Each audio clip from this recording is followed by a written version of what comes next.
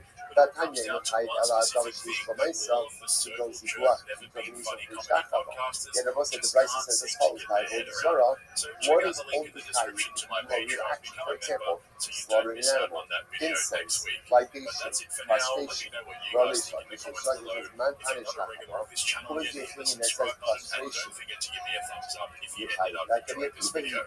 Thanks for watching. I'll catch you in the next one. I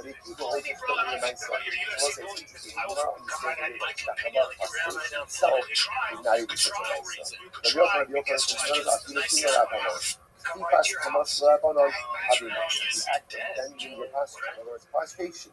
That's considered to be a nice song. Hashtag Reish Lakish Kifas Kamaso Hashtag Reish Lakish Kifas Kamaso Rabbanon have a nice song. So now Kuntish Lakish is understanding of the Rabbanon. Even bending down, right? Prostration is not considered to be a nice song. Hakashas Zwaosa Kibal So Brendan flipped his TRX on the latest episode of Toontown titled I Flipped My TRX. Brendan explains how he flipped his TRX, and so far it's looking like the fourth installment on his new channel will really be the most successful. Imagine every day that you flip your TRX, and in case you can't tell, he could not be more proud of flipping his TRX. He actually did something worth making a video about. Love the Mikado shape. Bad news is my tracks now stole. Where we are offering So the good news is Brendan's okay. That's The bad news is this I'm offering actually up happened over a month ago. I'm really love it. The Mikado shape all the double is You're always in the shop now. Yeah, right, I get it. Yeah, you got a little wound on your arm, too. Looks like it's infected. It's seeping. It's seeping. You have a wound is seeping. It's not just still open right now. I can't see it. That looks like it's seeping. Yeah. Not fun. Now, since you're talking about a shop, so ultimately what's happening over here, you're going ahead and you're offering up incense in order to conjure up something. I was saying, if you look at Ashur for just a moment, it's actually says Makaber. It is similar to the bottom. Eno Makaber is Shem Elikos, El Yaktara Nasa Makashofas Makaber Hashim Makaber. So what's interesting, what's happening over here is as follows. One is offering up incense in order to go ahead and conjure up a group of His insurance agreed to apparently, pay him again, out. that See is going why in to a be moment when I show problematic. you the full I'm going to buy but it. who knows And the with this guy, Kater, right? the He's known Kaber, for making stuff up at the moment to sound So cool. what's it? This is And not. while I agree that he probably needed to wait a little bit until the insurance was sorted out before posting a video, the timing of this upload is Right, so definitely what we have over here is suspicious. See, he hasn't uploaded any summoning of videos the to dead his new channel for the last 6 Yidoni, weeks, and the summoning of the TRX dead isn't to the the mouth, only although we truck see that it's a he bone in the mouth. features And on apparently, Toontown. So I wouldn't be surprised if he summoning knew up this video would attract a lot of attention and with banked such a until the okay, judgment was handed Gemara down in says, his so favor the Chol Bechaveru as a in distraction Gemara from says, what's become Batoda the Avra biggest Chol hell Bezu of his Yiskuba. career. So And it's apparently, also no again, coincidence that summoning Brendan's up a team group of aren't Satan. deleting any It's comments asking about or mentioning the lawsuit this week. I've been keeping tabs on this week's So what is uploads it called? across It's all called of his different channels, cover and in the goggle, first few the hours of cover upload, there cut have been comments so it's asking interesting. when Now, he's the going right to one talk about says his what lawsuit, so except what is now called a they're cover? all gone. So this refers Sounds to like covered someone's trying goggles. to cover What's the something covered up. goggles? Or So actually as soon says as I over saw here, this video this and refers to remembered that he someone who mentioned the uses crash that sometimes happened 6 sorcery weeks ago, to gather it up immediately clicked that he was animals. keeping it up his sleeve Right? until the Like an judgment animal came whisperer, out. right? Someone who's So, gathering up just as a reminder to anyone groups of new here, animals or if you through missed some my full type of breakdown of his incantation. lawsuit,